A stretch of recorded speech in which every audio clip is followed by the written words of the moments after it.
ناظرین مجلس، پردے میں رہ کر سننے والی عزت مآب اسلامی بہنیں، السلام علیکم ورحمۃ اللہ تعالی وبرکاتہ۔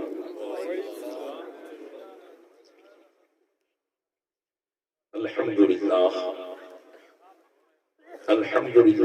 نحمده ونستعینه ونستغفره ونؤمن به ونتوکل علیہ ونعوذ باللہ من شرور انفسنا ومن سیئات اعمالنا، من يهده الله فلا مضل له ومن يضلله فلا هادي له، ونشهد أن لا إله إلا الله وحده لا شريك له، ونشهد أن سيدنا ومولانا محمدا عبده ورسوله، أما بعد فأعوذ بالله من الشيطان الرجيم، بسم الله الرحمن الرحيم، من عمل صالحا من ذكر أو أنثى وهو مؤمن فلنحيينه حياة طيبة، آمنت بالله صدق الله مولانا العظيم، وبلغنا رسوله النبي الأمين المكين الكريم، ونحن على ذلك من الشاكرين والشاهدين والمطمئنين والحمد لله رب العالمين۔ آئیے سب سے پہلے ہم اور آپ آقا انعامدار مدینے کے تاجدار، دونوں عالم کے مالک و مختار، نائب پروردگار، گلشن ہستی کی اولی فصل بہار کے دربار گوہر بار میں درود پاک کا قیمتی ہار پیش کریں۔ اللہم صلی علی سیدنا شفیعنا نبینا مولانا محمد معدن الجود والکرم علیہ وبارک وسلم، عقیدت و محبت کے ساتھ مرتبہ اور پڑھیں اللہم صلی علی سیدنا شفیعنا نبینا مولانا محمد معدن الجود والکرم علیہ وبارک وسلم۔ ایک مرتبہ ادب و احترام کے ساتھ مسامعین سے بھی عرض کروں گا، الحمدللہ علماء کرام نے بڑے ادب و احترام کے ساتھ درود و سلام پیش کیا۔ توجہ کے ساتھ اپنی آنکھوں کو بند کر کے، یقیناً ٹھنڈا ماحول بھی ہو چکا ہے، زیادہ وقت نہ لیتے ہوئے مختصر سی باتیں آپ کی خدمت میں عرض کرنے کی کوشش کروں گا اور پھر رخصت ہو جاؤں گا۔ تو اپنی نگاہوں کو بند کر کے تصور میں گنبد خضرا کو جمائیں اور اس عقیدے اور اہتمام کے ساتھ درود پاک کا نذرانہ میرے ساتھ پیش کریں جس طریقے سے میں پڑھاؤں، اس عقیدے اور اس یقین کے ساتھ کہ ہم یہاں جام سر کی سرزمین پر بیٹھ کر اپنے آقا و مولا صلی اللہ علیہ وسلم کی بارگاہ میں درود پاک پیش کر رہے ہیں اور مدینے والے آقا ہمارے درود پاک کو سماعت فرما رہے ہیں۔ بڑی الصلاۃ والسلام علیک یا رسول اللہ، الصلاۃ والسلام علیک یا رسول اللہ، وعلی آلک واصحابک یا حبیب اللہ، الصلاۃ والسلام علیک یا نبی اللہ، وعلی آلک واصحابک یا نور اللہ، صلی اللہ علیہ وسلم۔ الحمدللہ عز وجل، آج ہم حضرت سید مولانا نواز شریف صاحب مقدس العالی جمالی کی ہونے والی شادی خانہ آبادی کی اس تقریب میں، اس سے پہلے ہونے والی محفل میلاد میں شریک ہیں۔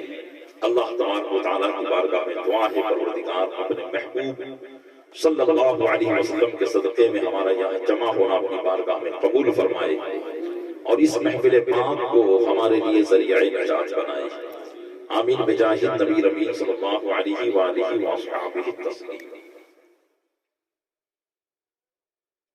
سرتاب قدم ہے تنے سلطان زمن پھول، سرتاب قدم ہے تنے سلطان زمن پھول، لب پھول دہن پھول زمن پھول بدن پھول، اور واللہ جو مل جائے میرے گل کا پسینہ، واللہ جو مل جائے میرے گل کا پسینہ، مانگے نہ کبھی عطر نہ پھر چاہے دلہن پھول، مانگے نہ کبھی عطر نہ پھر چاہے ترنت پھول، کیا بات ہے رضا اس چمنستان کرم کی، کیا بات ہے رضا اس چمنستان کرم کی، زہرائے کلی جس میں حسین و حسن، زہرائے کلی جس میں حسین اور حسن پھول۔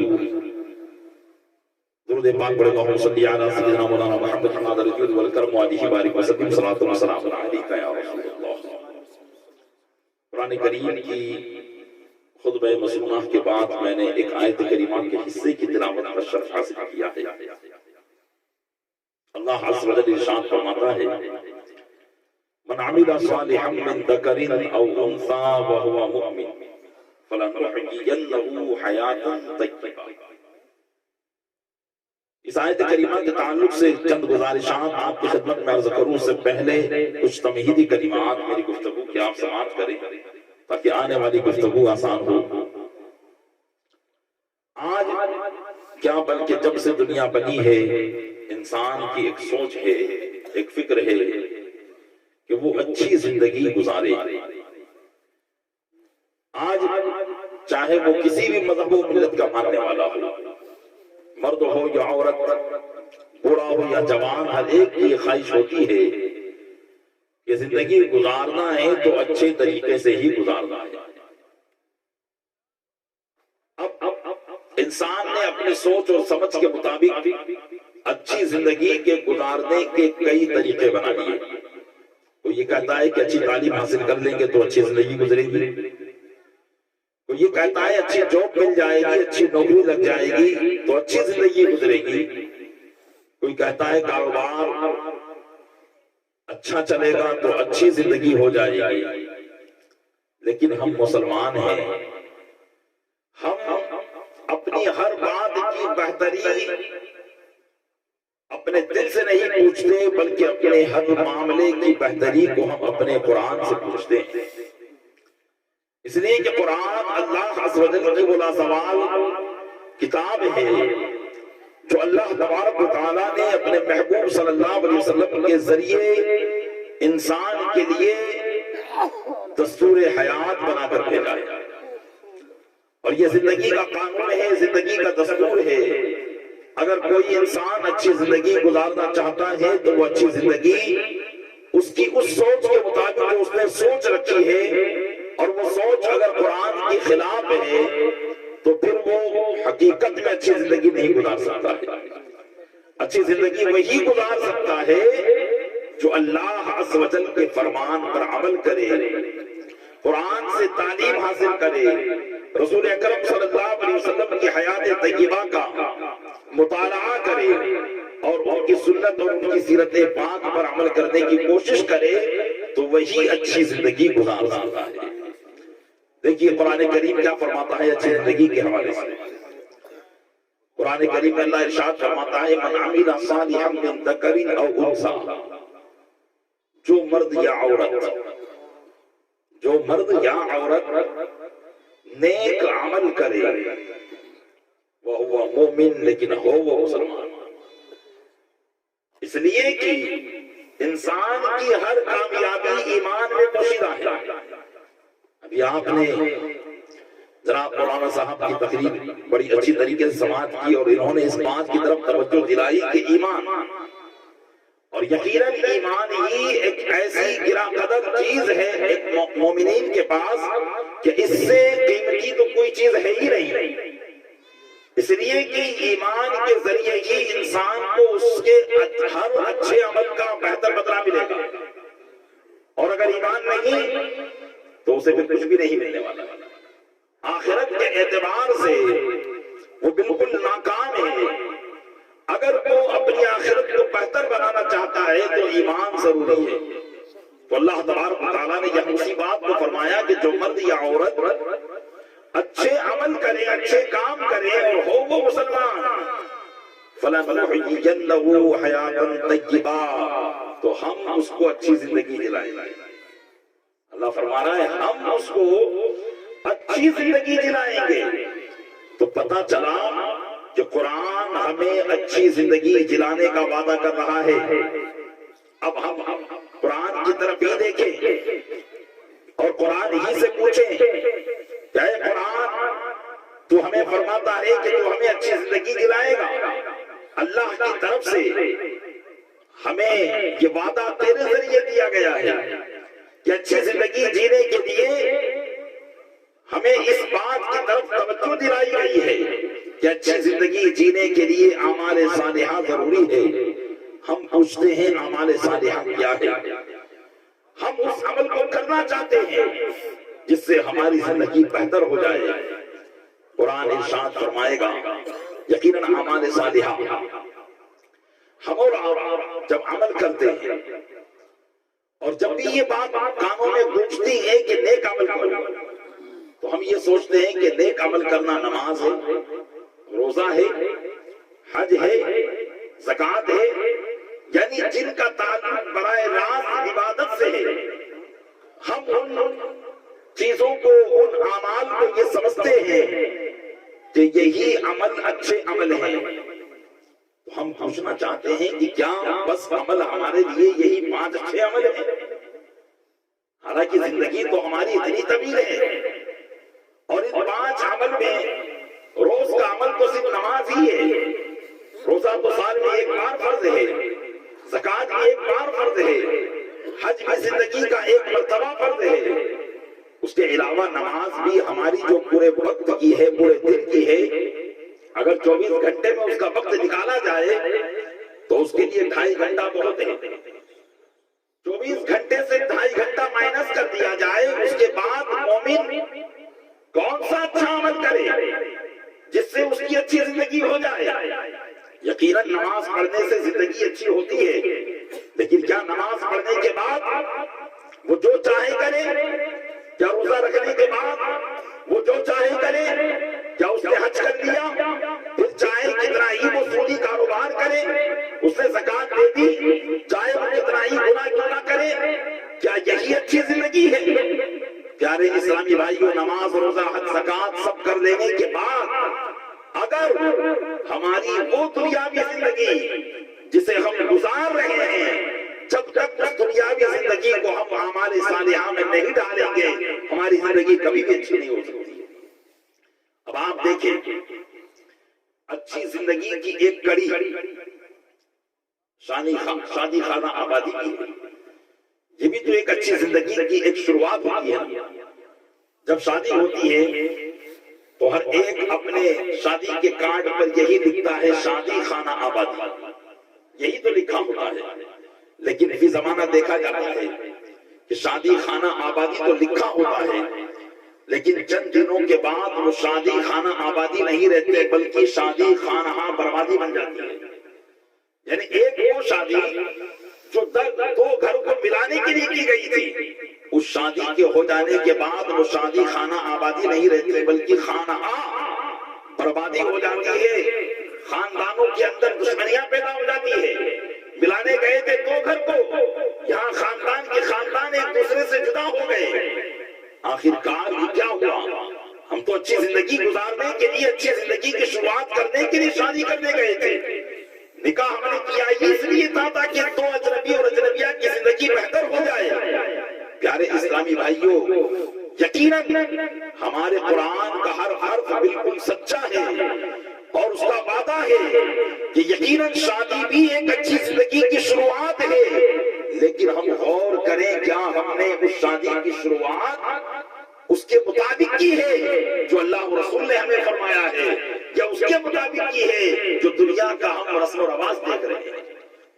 یقیناً آج کی بیشتر شادیاں دنیا کی رسم و رواج کی محتاج ہو گئی ہے، رسم و رواج کی غلام ہو گئی ہے۔ آج غیروں کے رسم و رواج ہماری شادیوں کے اندر آ گئے ہیں۔ ہم اپنے آپ کو مسلمان تو کہتے ہیں۔ ابھی ہمارے ناظم جلسہ بھی اس بات کی طرف آپ کی توجہ دلا رہے تھے مجلس کی کمی کی وجہ سے، اور فرما رہے تھے کہ مجلس یہاں کم ہے لیکن اگر ناچ گانا ہوتا تو یہاں فل ہوتا۔ پیارے اسلامی بھائیوں، غور کریں، کیا یہی مسلمان اچھی زندگی کی شروعات کرنے جا رہا ہے جو اللہ و رسول کی نافرمانی سے شروع ہو رہی ہے؟ ابھی نکاح ہوا نہیں، نکاح تو ایجاب و قبول کا نام تھا، اس کو ہونے میں ابھی وقت باقی ہے۔ لیکن اس سے پہلے ہی اللہ کی نافرمانیوں کے کام ہم نے شروع کر دیے، اللہ کو ناراض کرنے کے کام شروع کر دیے۔ نوجوان لڑکی اور لڑکیاں بے پردہ ہو کر ہمارے سامنے ناچ رہی ہیں، اور ہم اس ناچ گانے کی محفل سجا کر یہ ارادہ بنائے ہوئے ہیں کہ اب جو زندگی گزرے گی وہ بہت اچھی زندگی گزرے گی، بہت اچھا معاملہ ہوگا۔ پیارے اسلامی بھائیوں، یقیناً اس طریقے کے فحش اعمال کرنے کے بعد اگر نکاح کی شروعات کی جائے گی تو وہ زندگی کبھی اچھی زندگی نہیں ہو سکتی، وہ شیطانی زندگی ہوگی، وہ اسلامی زندگی کبھی نہیں ہو سکتی، وہ ایمانی زندگی کبھی نہیں ہو سکتی، وہ شیطانی زندگی ہو سکتی ہے۔ آئیے ہمیں شادی کرنے کے تعلق سے اللہ اور رسول نے کیا حکم فرمایا ہے، چند باتیں اصلاحی طور پر، چونکہ مجھے کہا گیا کہ چند اصلاح کے پہلو پر آپ کو بیان کرنا ہے تو چند باتیں آپ کی گوش گزار میں کروں۔ ہمیں جب شادی کرنا ہو اور اپنے بچوں کی شادی کرنا ہو تو ہمارا قرآن اور ہمارے آقا کا فرمان ہمیں کس بات کی طرف توجہ دلاتا ہے، ہم اس کی طرف غور کریں۔ آج ہماری شادی کی ابتدا ہوتی ہے رشتہ ڈالنے سے، سب سے پہلے رشتہ ڈالا جاتا ہے۔ آج ہم دیکھیں، ہم رشتہ اور شادی کرنا یہ یقیناً ایک نسل انسانیت کی ضرورت ہے۔ اللہ تبارک و تعالیٰ نے انسانی آبادی کو بڑھانے کا اسی کا ایک ذریعہ بنایا ہے۔ حضرت آدم و حوا علیہ نبینا علیہ السلام کو پیدا فرما کر انسانی آبادی کو اضافہ دیا ہے، اور اسی سے انسانی آبادی بڑھی ہے اور یہ قانون بنا دیا۔ ورنہ اگر اللہ چاہتا تو بغیر نکاح اور بغیر ماں باپ کے بھی بچے پیدا ہو جاتے، جیسا کہ حضرت آدم کو بغیر ماں باپ کے پیدا کیا، حضرت عیسیٰ کو بغیر باپ کے پیدا کیا۔ اللہ عز و جل کے لیے بات کوئی بعید نہ تھی، اس کی قدرت ہے کہ وہ بغیر ماں باپ کے بچے پیدا فرما سکتا ہے، لیکن اس نے انسان کے اندر ایک انسانی معاشرہ رکھا، انسان کے درمیان الفت و محبت کا سلسلہ رکھا، خاندانوں کو آپس میں ملانے کا ایک ذریعہ رکھا، اور اسی کے ذریعے نسل انسانی کو اللہ تبارک و تعالیٰ نے آگے بڑھایا۔ تو پتہ چلا کہ شادی اللہ عز و جل کی دنیا کے اندر انسان کو پیدا کرنے کے مقاصد میں سے ایک بہت بڑا مقصد ہے جو ہم ادا کرنے کے لیے جاتے ہیں۔ اس مقصد عظیم کی ابتدا شیطانی کاموں سے ہو، اس مقصد عظیم کی ابتدا جب رشتہ ڈالنے جائے تو دلہے والے یہ سوچتے ہیں لڑکی ایسی ہو کہ کم از کم کالج تو اس نے پڑھا ہی ہو۔ اب گاؤں دیہاتوں کا حال کیا ہے مجھے معلوم نہیں، لیکن شہر میں تو ان باتوں کی طرف دیکھا جاتا ہے، ان باتوں کی طرف توجہ دی جاتی ہے کہ لڑکی کو کھانا بنانا کتنا آتا ہے، کتنے ٹائم میں وہ چکن بنا لیتی ہے، اس کو سلنا کتنا آتا ہے، اس کو جو ہے بچے پیدا ہوں گے تو وہ اپنے بچوں کو ٹیوشن دے دے گی یا نہیں دے دے گی۔ ان باتوں کی طرف عورت کی طرف جب رشتہ ڈالا جاتا ہے تو یہ ساری چیزیں دیکھی جاتی ہیں۔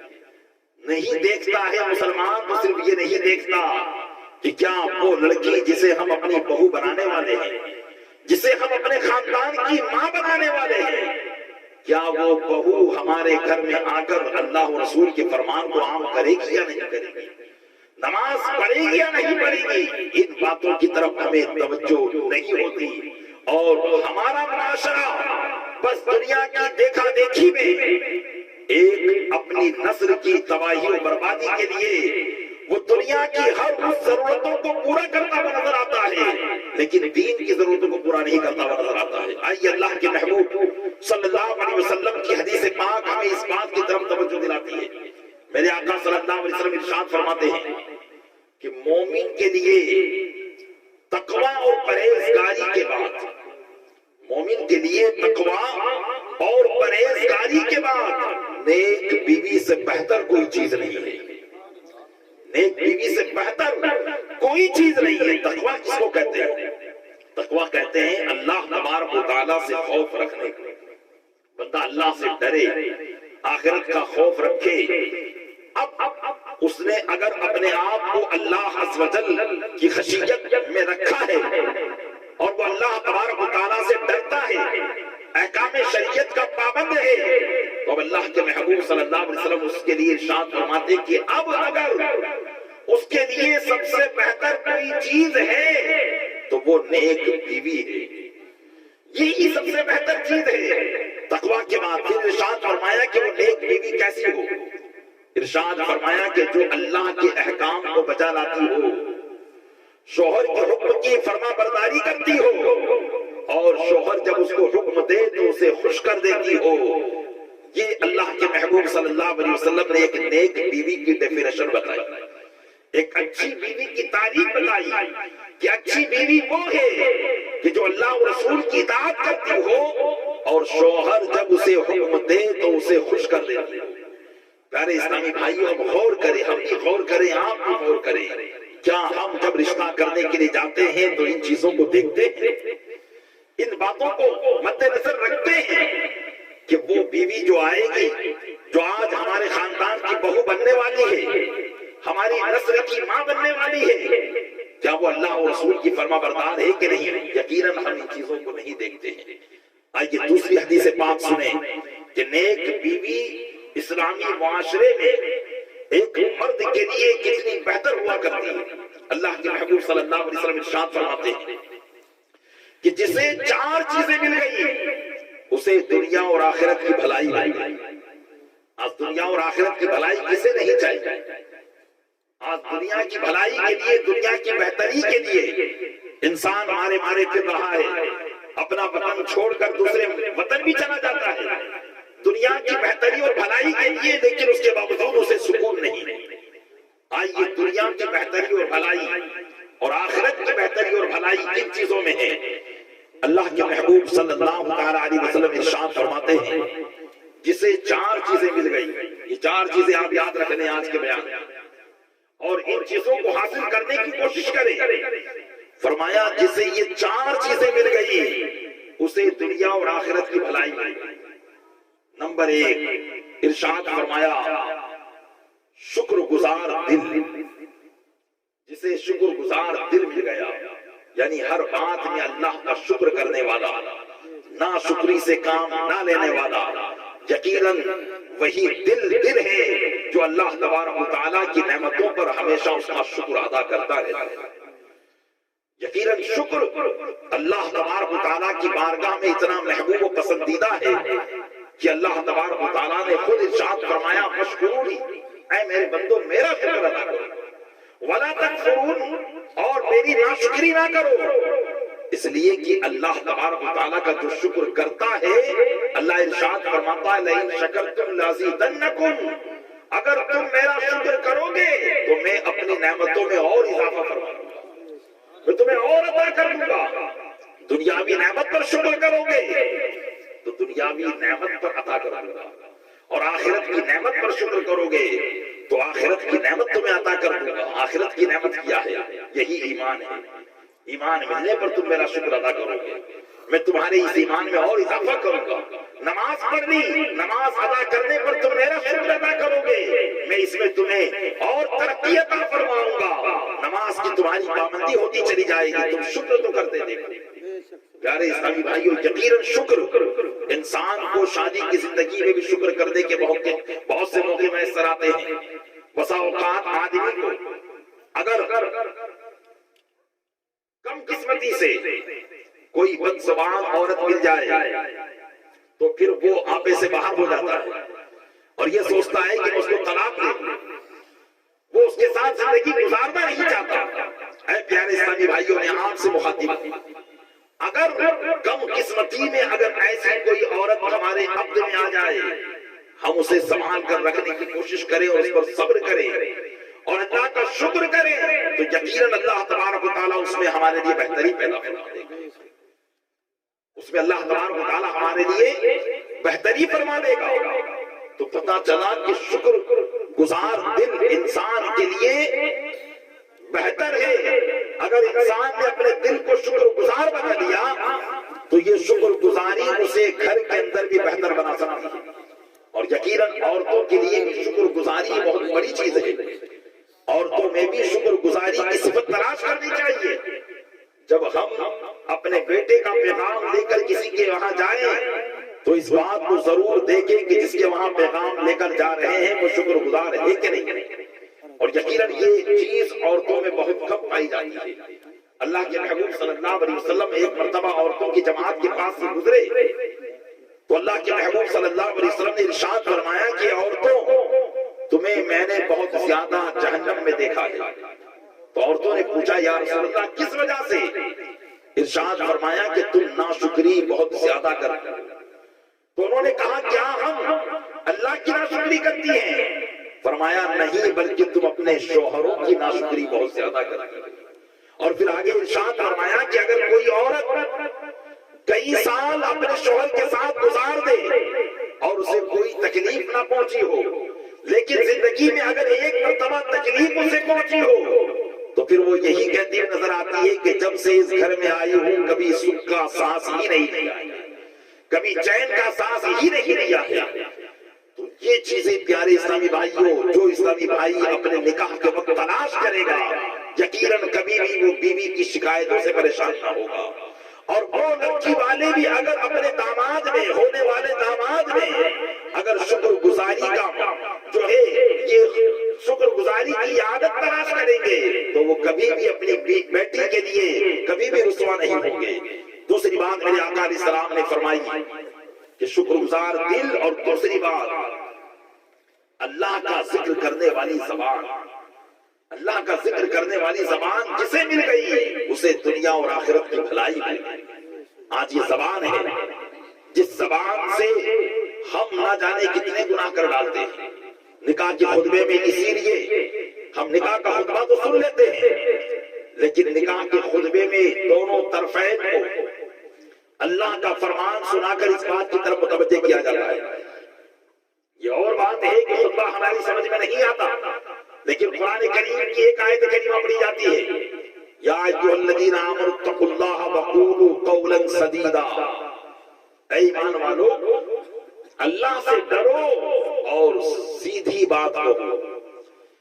یہ کیوں کہا جاتا ہے؟ علماء فرماتے ہیں کہ نکاح کے وقت اس بات کو اس لیے بیان کیا جاتا ہے کہ نکاح دو اجنبیوں کے درمیان رشتوں کو پیدا کر دیتا ہے.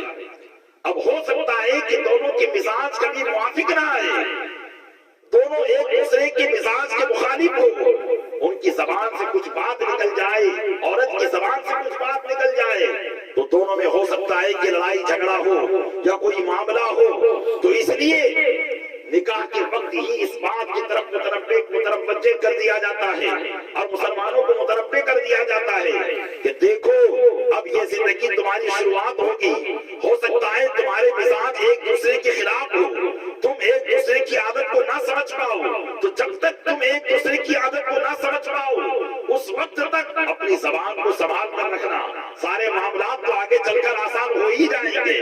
پھر تو چند دنوں کے بعد دونوں ایک دوسرے سے محبت اللہ تعالیٰ پیدا فرما ہی دے گا. لیکن پہلی ملاقاتوں میں کبھی ایسا ہوگا کہ شوہر کہے گا یا شوہر کے گھر والے کہیں گے کہ عورت کی عادت ہمیں پسند نہیں ہے. جب عورت کو یہ بات پتہ چلے گی میرے سسرال والے میری ان باتوں کو پسند نہیں کرتے تو عورت کو حکم دیا گیا کہ ابھی اپنی زبان کو درست رکھے، زبان سے ایسے الفاظ نہ نکالے یا اپنے مائی کے جا کر پہلی ہی مرتبہ میں ان سب کو ساری باتیں نہ کہہ دے کہ میرے سسرال والے تو ایسی باتیں کر رہے ہیں. اسی طرح لڑکے والوں کو بھی حکم دیا گیا کہ جب تمہارے یہاں ایک نئی مہمان آئے وہ اپنے گھر بار کو، خاندان کو، عزیز و قریب رشتہ دار کو صرف آپ کے لڑکے کے لیے چھوڑ کر آ گئی ہے، آپ بھی اپنی زبان سے ایسی بات نہ کہنا جو اس کے دل کو ٹھیس پہنچا. تو خطبے کے اندر اس بات کو کہہ دیا جاتا ہے یا ایھا الذین آمنوا اتقوا اللہ وقولوا قولا سدیدا. اے ایمان والو اللہ سے ڈرو اور اچھی بات کہو. پیارے اسلامی بھائیوں یہ زبان جو ہے نا ہماری، یہ زبان بڑی کام کی بھی ہے اور بڑی نقصان پہنچانے والی بھی ہے. دیکھیے اسی زبان کے ذریعے نکاح منعقد ہو جاتا ہے. اسی زبان کے ذریعے عورت کہتی ہے کہ میں نے اپنے آپ کو فلاں بن فلاں کے نکاح میں دیا اور شوہر کہہ دے کہ میں نے قبول کیا تو اسی زبان کے ذریعے نکاح منعقد ہو گیا. اور اگر یہی زبان ٹیڑھی ہوئی تو پھر اسی زبان سے طلاق بھی واقع ہو جاتی ہے. اسی لیے اللہ نے ارشاد فرمایا اتقوا اللہ وقولوا قولا سدیدا. اللہ سے ڈرو اور زبان کو سیدھا رکھو، سیدھی بات کہو. تو اس لیے میرے آقا علیہ السلام نے فرمایا کہ جسے اللہ کا ذکر کرنے والی زبان مل گئی، اور یقیناً جس زبان پر اللہ کا ذکر رہے گا وہ زبان کبھی کسی کے دل کو تکلیف پہنچانے کی بات بھی نہیں اٹھانے گی، اس زبان سے کبھی ایسا لفظ نہیں نکلے گا جس سے کسی کے دل کو ٹھیس پہنچ جائے، وہ اللہ کا ذکر کرتی رہے گی۔ اور تیسری بات میرے آقا علیہ السلام نے ارشاد فرمائی جو ہمیں شادی کے وقت دیکھنی چاہیے، ارشاد فرمائی بلاؤں پر صبر کرنے والا بدن، مصیبتوں پر صبر کرنے والا بدن جسے مل گیا اسے دنیا اور آخرت کی بھلائی مل گئی۔ پیارے اسلامی بھائیوں، اس میں بھی کتنی حکمت پوشیدہ ہے کہ اگر انسان یہ سوچ لے کہ جو بھی تکلیف آئے گی مجھے خوش دلی سے ان تکلیف کا سامنا کرنا ہے، اس پر بے صبری سے کام نہیں لینا ہے۔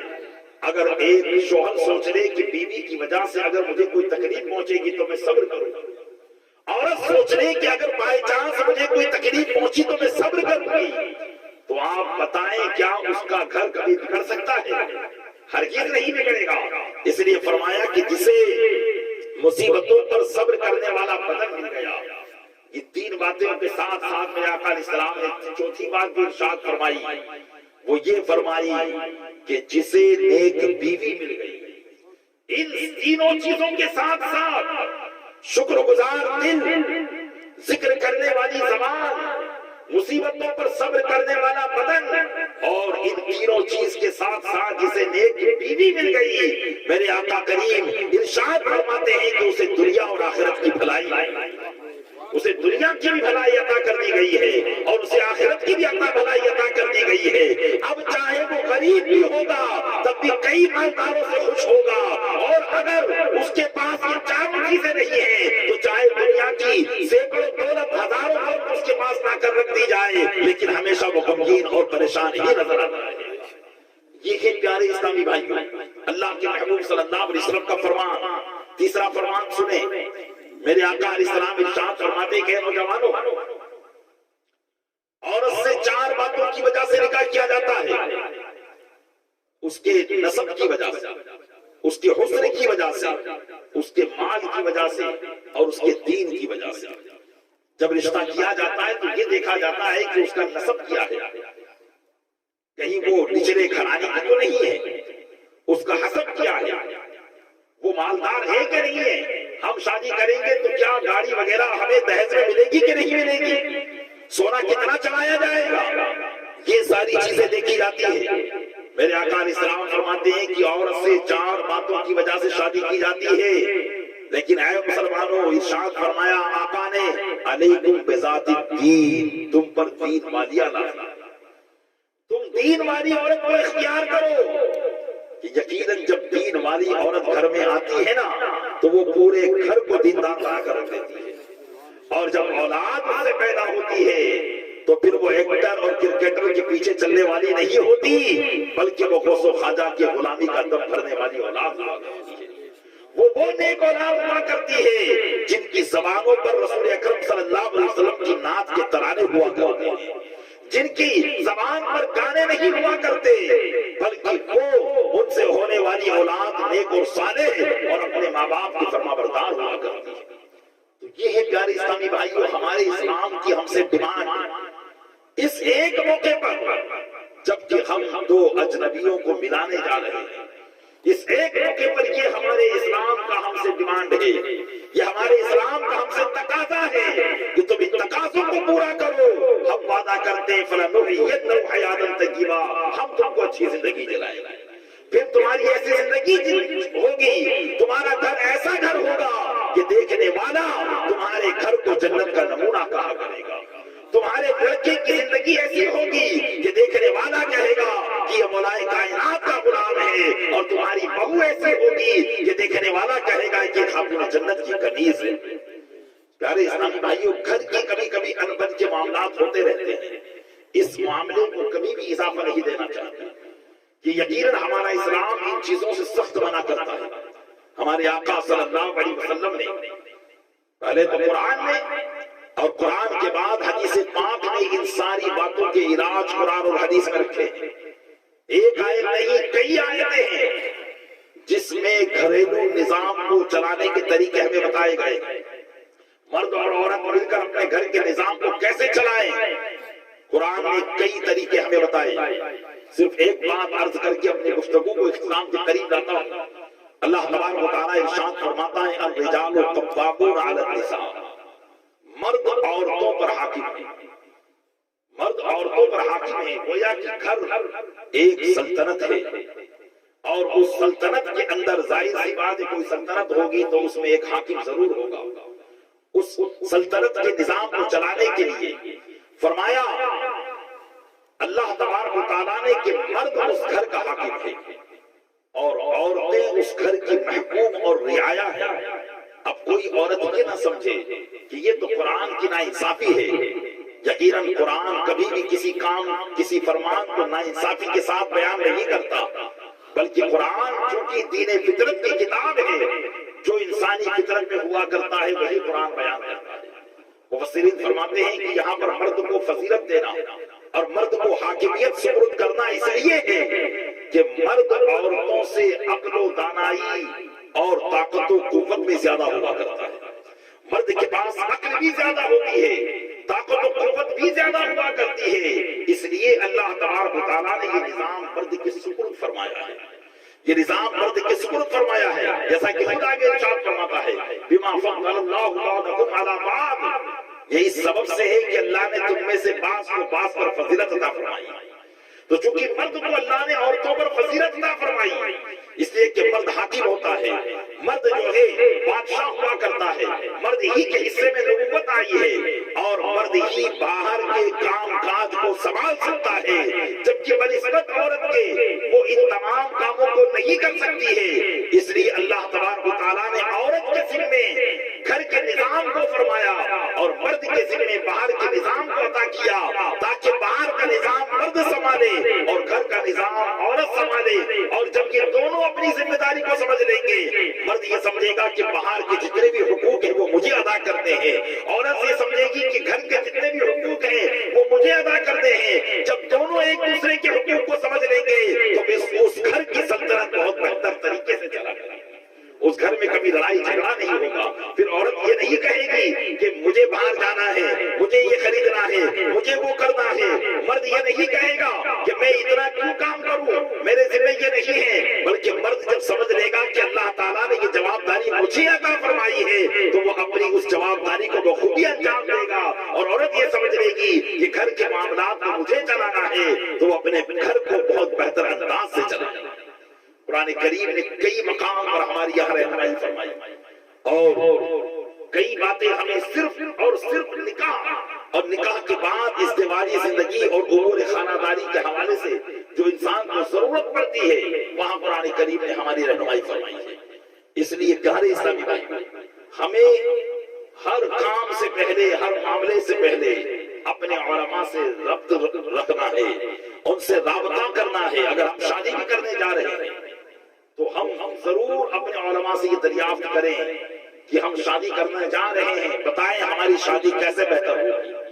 ہمیں وہ طریقہ بتائیں جو اللہ اور رسول کا طریقہ ہے تاکہ ہم اس طریقے پر عمل کر کے اس کام کو بہتر انداز میں ادا کرنے کی کوشش کریں. اور یقیناً جب یہ کام بہتر انداز میں ہوگا تو انشاءاللہ تبارک و تعالیٰ ہماری دنیا اور آخرت دونوں بہتر ہوگی. اللہ تبارک و تعالیٰ اپنے محبوب صلی اللہ علیہ وسلم کے صدقے میں جو کچھ بھی بیان ہوا اس میں اگر کوئی غلطی ہو تو اسے معاف فرمائے اور ہمیں جو ہے ان باتوں پر اچھی طریقے سے عمل کرنے کی توفیق عطا فرمائے. آمین بجاہ النبی امین صلی اللہ علیہ وسلم.